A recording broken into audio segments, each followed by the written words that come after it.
If I was drafting a team currently, my first pick for midfielder would be Declan Rice. Same here. If I want us to come to consensus, from the starting 11 from the 4 teams that are in the Champions The League. semi-finalists. The 4 teams are PSG, Bayern, Arsenal, Atlético Madrid. So we'll come to a consensus and agree that okay, this position should be this person. So first of all, we have to agree a formation. I think we discussed earlier, and we're saying 4-3-3. 4-3-3, right? Yes, 4-3-3. For me, I think it's perfect.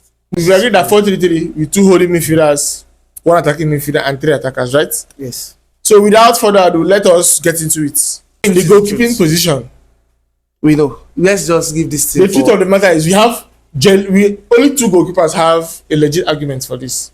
It's Raya now. Raya and Neuer. Well, Neuer.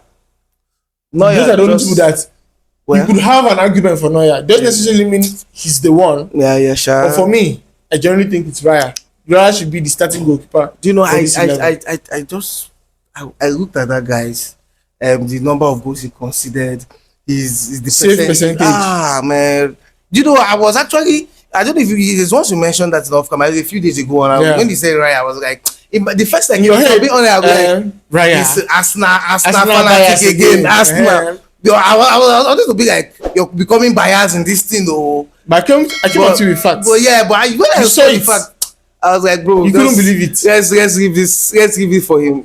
No, that guy is. For those who don't know, no. Raya has the highest save percentage in the Champions League this season. He has a 90% save percentage, which means for every 10 shots Raya has faced, he has saved 9 of them.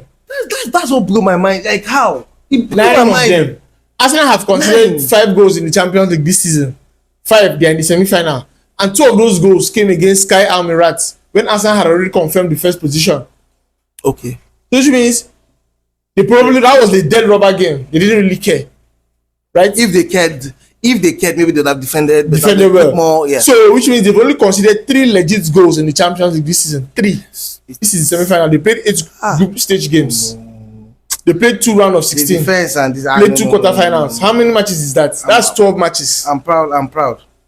So you probably would have considered only 3 goals. I'm proud. 12 Champions League matches. I'm very proud. So for me, Raya is the starting goalkeeper without any argument. Raya is the starting goalkeeper. So we move on to right back. Now, right back, I have honorable mentions. I'm not going to be biased. I have honorable mentions. But we both agree. We can both agree that it's only one person and one person only. Who the Hakimi? Hakimi is the right back. Honorable mention is Timber of Arsenal. Yes. Why did you mention Timber? Now, I'm not saying Timber is the best right back, but Timber is in a position where he has a legit argument. You can entertain the discussion of Timber being the right back. So are you saying the right back rather from Bayern or Atlético? They are not better than Timber. Okay. Can you prove? Okay, can you mention? No, I'm not saying that they are. I'm a Hakimi guy. But I'm just saying it's not just us. Okay. We have what you say. So I'm just we know the truth, but I'm just asking those questions so that you enlighten. Okay. And that's just me. And then we move on to, so we agree it's Hakimi for right back. Hakimi is world class now. Yes. That's not even an argument. Yes. Hakimi is world class, man. He's world class right back. He's world class, man. Then we move on to the centre back pairings. Give them as a pair. Okay, Saliba and Marquinhos. I don't know how to pronounce that name. It's always difficult for me. Saliba and Marquinhos. I feel like that pairing will be out of this world. No, not out of this world, though. Do you think Saliba and Marquinhos pairing? But wait. If I'm being honest, there's something I found out. Gabriel, he didn't start this Champions League because of injury. He missed a couple of matches. Yeah. But I would not lie. I did some research and I found out that the games he played and what he considered is lower than Marquinhos. That was my next argument. I know for a fact. But I just feel like Marquinhos, there's this there's something he brings. Yes. What he brings to the defense, it's almost similar to what Saliba brings to Arsenal's defense. But to me, Gabriel is Arsenal's defensive leader. Gabriel. This season, Okay, this season. Okay. I think I would prefer a defense of Saliba and Gabriel as the centre back pairings. Than Saliba and McKeown. Yes. Do you what I'm saying? So for this, I'm saying for this particular starting 11 because I understand you. that is been the stable of Arsenal season. Arsenal's defensive pairing of Raya, Saliba, and Gabriel has been a very integral defensive unit. If I'm being totally honest, with stats and everything. Yeah. Gabriel and Saliba pairing should. But there's this flair that I can't just ignore. Yes, Marquinhos could be an honorable mention. Well, okay, let's go. Yes, let's go with that. But we know that the pairing of Gabriel and Saliba is always perfect. On point. Do you know what? It's surprised. I looked at the start. I said, okay, he played so that is it 9. Yes. I got 7 clean sheets or something. Yes. Those other 2 was from. Is it from one game or so? Yes. I don't know. But I know he got that. I was like, I think it was that Kai Amirat's game. I think he played that match. He was coming back from injury. And I considered 2 from that. No, the guy is. But wait, let's. So we now agree that the centre back pairing should be Saliba and Gabriel. Let's go with that. Honorable mention should be. Honorable mention is Marquinhos. Yes, Marquinhos. Now we on to left back. This one is unanimous. We don't need to say too much. I think we can unanimously agree that it is Nuno. I mentioned it. I mentioned, guys. Yes. Come on. You can take the video back to remember when or to see where that one we don't need to drag too much. Nuno Mendes is what is for me is the best left back in the world.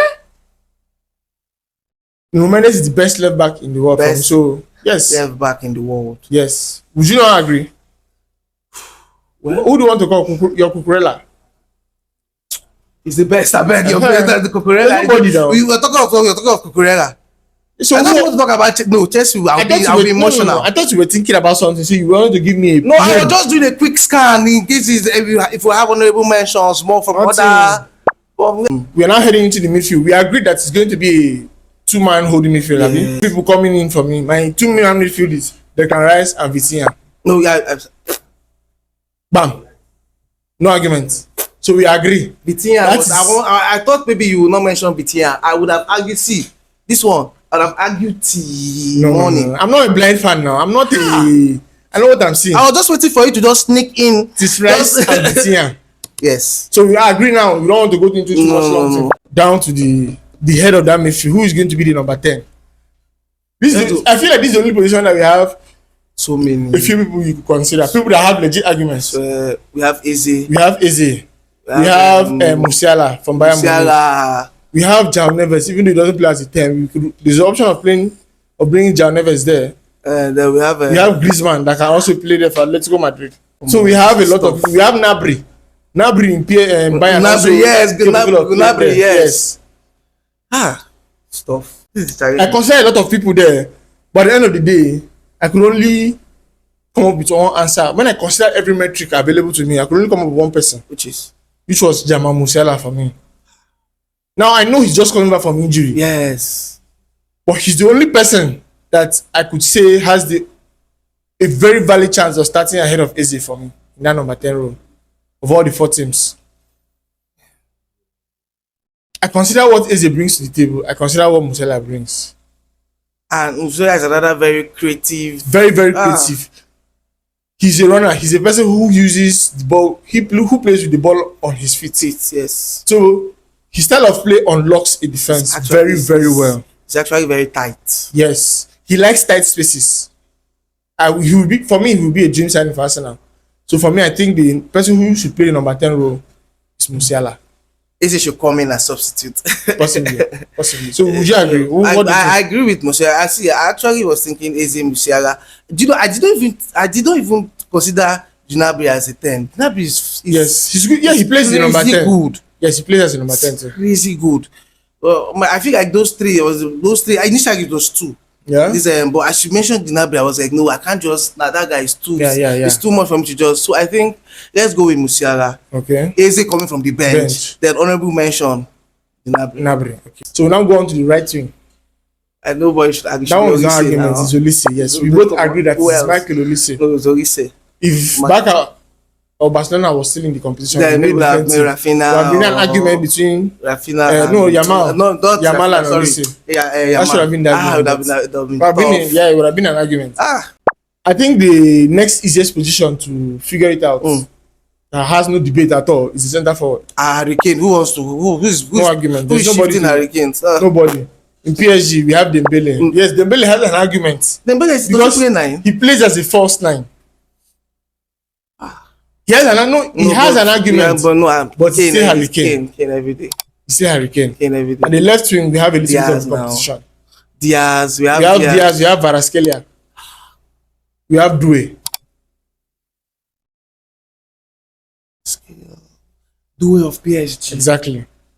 So we have players. It's not a one man show. Now in this season, those are the people I considered.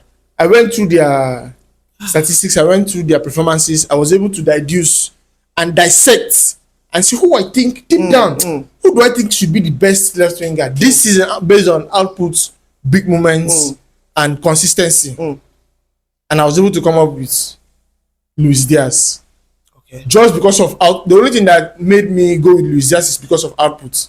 His output outshines Varaskelia's output. In what way? But he has scored more goals. If comes to he has so much impact in the game. He changes the game. Do you know that he changed that PSG Chelsea game? Yes. And I'm going to tell you why. Varaskelia is a winger this season that has mastered the art of showing up when it matters the most. Yes. Actually. He's showing up when the lights are brightest. When everybody's watching this game. Actually. That's when Varaskelia comes out. In a game that is not too serious, PSG, maybe they're playing their league. No, I actually think the French league is one of the, I don't want to use the term worst, but the poorest leagues in the world in terms of player or team abilities. Poorest? Yes. PSG have the luxury of coasting through their league and winning the league. So what do you mean in the world? Like, are you adding the Netherlands? No, among the top, I mean the top leagues. Better. The top teams. Better. We're better worded. Yes, better worded. In the top teams. You understand? Okay. PSG is considered a top team. Very. So in the top teams. They are the current champions of Europe. So because of that now, they can scale. So Varaskelia might not do well in those kind of matches. But when it comes to the Champions League, feels like he always delivers. If we're saying because Diaz has been crazy consistent. Exactly. Consistent. Diaz has scored. Diaz has been consistent. But I just have this soft spot for that guy. Exactly. It's right from Napoli. Exactly. Diaz has scored more goals than Varaskelia. Varaskelia that's a baller. Him and Osimhen combination. But someone asks me now as an Arsenal fan, who would you take at your left back to be Varaskelia? In fact, I even saw reports that is Arsenal's prime target this season. Serious? Varaskelia, yes. That would be something. That would be something exactly. To watch out for. Exactly. That would be a complete team, man. Exactly. Oh. Okay. So I think let's go with Diaz and then Varaskelia is an honorable mention. Honorable mention, yes. So with that, I think we have completed the team. Let's run by the team again. Yes. The player we have in goal is David Raya. Arsenal. We have Hakimi of PSG as the right back. Yeah. We have the centre back pairing of Gabriel and Saliba of Arsenal. Both of Arsenal. Well, we have Nuno Mendes of PSG as the left back. Yes. We have the two holding midfielders, which is Rice and Vitinha. Rice of Arsenal and Vitinha of PSG. Then as the number 10, we decided to go with Jamal Musiala of Bayern Munich. Then Eze will come from bench. Yes, Eze will come from bench. Yes, at least we didn't want to do this. Then the right wing we agreed was Olise, and I'm sure you would agree too. Michael Olise, there's no. Then the left wing we agreed was Luis Diaz. Yes. And the centre forward, that question was Hurricane. The honorable mention Dembele. Yes, 100. Dembele. That is our current. What do you call that? Ballon d'Or. Yes. So let me know what you think. Please. On this, our starting 11. Do you think this should be the starting 11, or do you think you have done? And don't forget to write your own starting 11. Tell us who you think should be. Let's engage the comment section. Let's have a little round as we do. Anyways, thank you for watching this video. Please kindly like and subscribe. It massively helps us out. Please. So we can build this football community. So we can together. blow. Yeah. No, it is. Arise. Yeah. Thank you.